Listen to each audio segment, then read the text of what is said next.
এখানে প্রেমতলাতে কোনো প্রেমের বাজার নেই, এখানে শুধু সোয়েটারের বাজার চলছে। সোয়েটারের বাজার। এই দিদি, এখানে কি চলছে? শুধুমাত্র 100।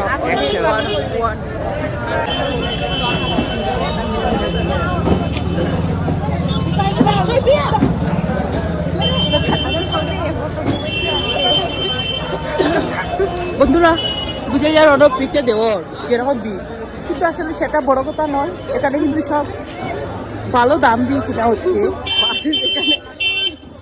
ওই তরিটা কত দিয়ে কিনছো? 450 দিয়ে কিনছে। 450 ওই তরিটা কত দিয়ে কিনছো? 450 দিয়ে কিনছে। 450